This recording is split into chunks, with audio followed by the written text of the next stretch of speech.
To conclude our session, I would like to introduce Nikita Semenov from MTS AI. Nikita is going to speak about approaches to machine learning for voice recognition that give us high results without hundreds of hours of marked voice.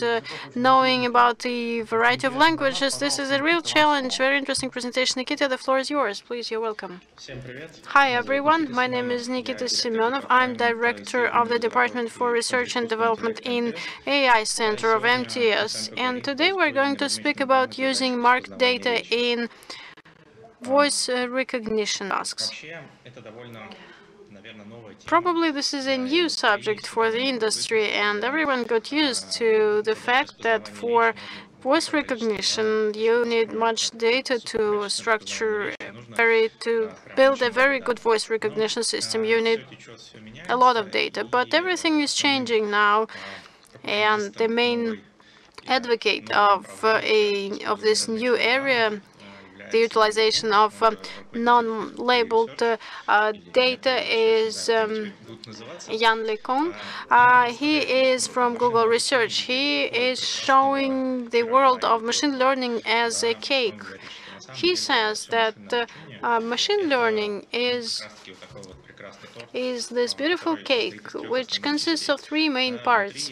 Inside is its main content, the filling of it, and this is the main mass of it, the cake. So unsupervised learning or semi-supervised learning is the essence of it. And then we see the icing, and this is supervised learning, and a small cherry on the pie is pure reinforcement learning that gives that makes the whole trick of it and makes it unique. But this is not the main role that contributes to the process. But he says also that this is relevant today, but we all know that today is the most important of all. And we're going to speak about the main part of the cake now.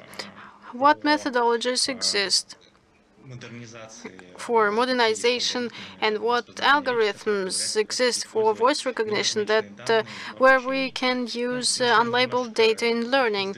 So let's start from the following. Let's speak about the main subsystems for voice recognition. As we know, raw waveform is a very complicated story, and to get really good results, they created a complicated multi-component system consisting of several things, several components. First stage is feature extraction, and this is classic entities, mathematically proved MFCC ratios, PLP, or log-mel.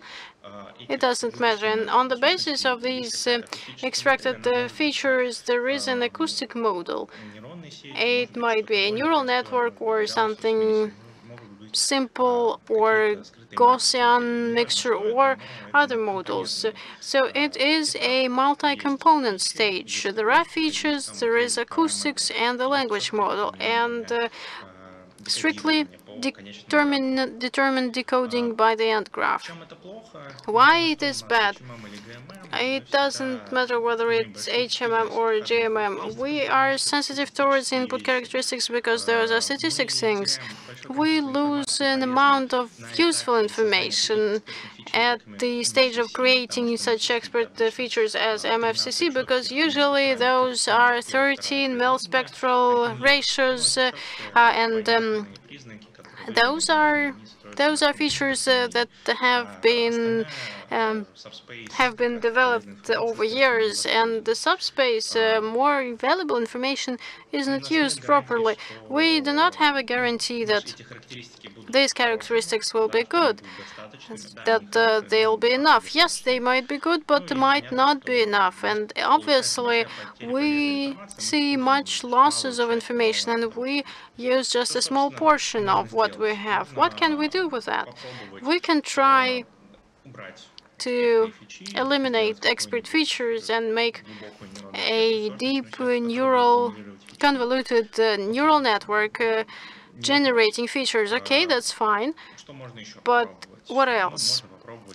We can try and get rid of in the output, get rid of this graph and put a network at the output. We can use LSTM or conformers or transducers or anything. But this will not bring us closer to the final goal of using unlabeled data, because a large amount of unlabeled data is too expensive. So for this case, we are discussing how we can work with this. Let's make it in a way that we, for instance, create a story, or we look at the other stories created before, how in large masses of not labeled data, how we can learn a general understanding of the features of the sound wave and features of human voices and noises, and then in a targeted manner to learn to train our model, our networks, to be more accurate in this particular subset. So on the team, we created wave to vec thing. It is based on CPC principles, contrast forecasting, coding. The main thing is to predict things for the future from the coded context window into today. So this is regression modeling. Future observations are labels based on current data. So this is like self-learning. We have a global structure. We have complicated multi-layered nature of data. We have a simple loss that has its own. Since it's simple, it has its drawbacks when the data is too vague. But this is nothing comparing against the impact we can have. Actually, the idea of this loss is in the fact that we try to code the future thing and the current context into a compact representation to keep the XSE signals, and then we will have a look at what it is further on. But this mutual information, from this information, we extract the basic hidden values that are general for the context of such representation, and we calculate through the formula of mutual information from the theory of information, which is not a super complicated thing, and afterwards we model ratios that allow us to keep our mutual information. And what is this wave to vec? Nothing's too complicated, several layers. Our task is to structure an encoder where, for instance, we have 5 layers of convoluted networks that create a representation, and then going through this hidden representation, we will be able to have a context representation, and we will read the mutual information.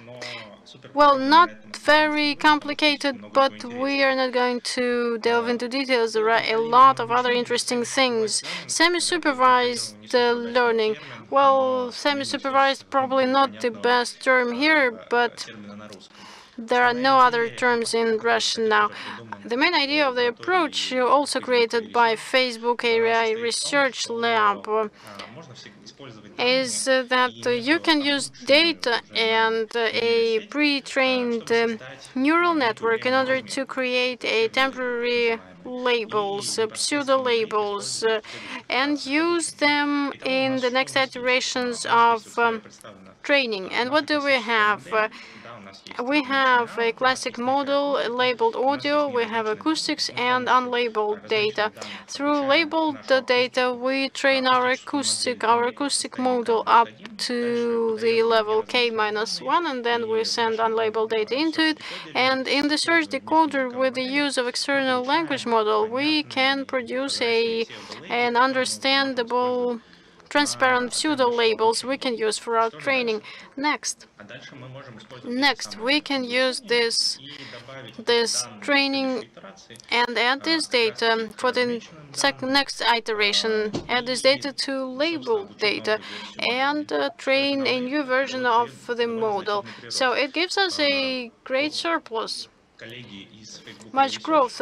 Colleagues from Facebook AI research on various loss functions on CTC and the sec-to-sec models carried out modeled language models, no language models, and calculated the accuracy. And they realized that such a simple technique gives us quite high quality of for the resulting word error rate, which is the standard for the industry in quality of recognition. What's next? Next is quite simple. We take an approach where we have a student and a teacher, and in iterations we just run this chain before it gets together. We have a pseudo labeling model. We take them and train this new acoustic model. Through this acoustic model, we generate new pseudo labels and train a new model. And we are doing it until the process is retrained. And this is a specific thing, not very highlighted by the article, but this scheme gets together very quickly and is retrained effectively. Colleagues show in the English language show 3 experiments illustrating how quality is improving depending on the amount of labeled and unlabeled data. There were 3 setups, 100 hours of labeled and 100 of unlabeled, and the largest is 1,000 of labeled and 54,000 of unlabeled hours of data. In the setup where we have 100 of labeled and a lot of unlabeled, the error isn't changing very much. The performance is minimal, but this level is 2 times higher than recognition by people. Even one portion of percentage, it is a victory, and all large companies try to perform the best in this area. And as I promised, what came next? Modification of algorithm into WAF to VEC to 0. The idea is the same. We have CPC loss, and there are a couple of points to mention here. We are calculating not the information from our hidden context condition, but we are going in a trickier way. The main idea comes from modern articles on processing natural language. If we take BERT, for instance, the main idea of BERT is that this is unsupervised algorithm that is trained to tackle 2 tasks through masking the tokens. So we have a sequence as an input, and we try to predict whether the sentence is the follow-up of the previous one and try to recover the masked tokens. The idea is the same, but a bit trickier. We have an input signal that goes through the coder. It can be different coders, but the initial article says that this is convolutional networks, and then a know-how comes in terms of WAF to VEC 2.0. The input of hidden internal representation after encoder is split into 2 parts. First, it goes through the model of quantization when it tries to simplify itself. Quantization. The idea is to reduce the size of the input. And the second thing is that we try to mitigate the story with the context, similarly to models of processing natural language in transformers. We have transformers that mask part of the symbols and offer you a context representation of an input in the input value. And from these 2 things, quantized and masked context representation, we have a loss. The loss that was used in the first version in WAF2VAC, which considers mutual information. Actually, this is a very simple formula, but the impact is very significant. I should say that actually this can be different coders in order to get the hidden representation. If we look at what is really happening in the industry, many companies, not only Facebook research, try to work with unlabeled data. Google has just recently published an article where they describe all their experiments. They are working in a bit different way. They are making a funnel of methods and data, and they have 3 layers as a result. Like I mentioned at the first slide, but looks a bit different. So the upper level, the largest funnel is fully unlabeled data, unlabeled approach that is linked to WAF2VAC 2.0 technology. They take 1 million hours of data from YouTube and train the conformer encoder through WAF2VAC 2.0 technology. Well, this is a simple story, but 1 million hours is cool for every you cannot find this for every language, and they use the model to generate with the example of Slim IPS, Slim IPL, iterative pseudo-labeling I mentioned before. On the second stage, they use the semi-supervised learning approach, so they just take it and with 500,000 hours, other hours from YouTube, also very well filtered, covering various themes. They take it and train their neural network, their conformer, on the tasks related to pseudo-labeling. Iterative process is run before it fits, and for this they use around 100,000 hours for the third, the narrowest level of the funnel to get their final model. It's a very detailed and great description, so if you haven't seen it yet, please take a look. This will end my presentation on the methods which can work with unmarked data for speech recognition. Thank you very much, dear friends, for listening, and I think you have lots of interesting subjects still ahead of you in this AI Journey 2021. Nikita, thank you so much. A great presentation. And as we see, today, speech technologies and speech recognition technologies are not standing still. We had many wonderful aspects of the sector from our speakers. I think the next year will be quite a breakthrough year for all of the speech recognition, speech technologies. We're seeing conversation AI, speech analytics. We are seeing robots also complementing analytics, thereby providing also foundation for robotics. I think these trends will maintain and multiply, so I'd like to thank all of the audience, the organizers, and especially the speakers for their great presentations. I'd like to wish you all new great challenges, great breakthroughs and solutions. Thank you for staying with us.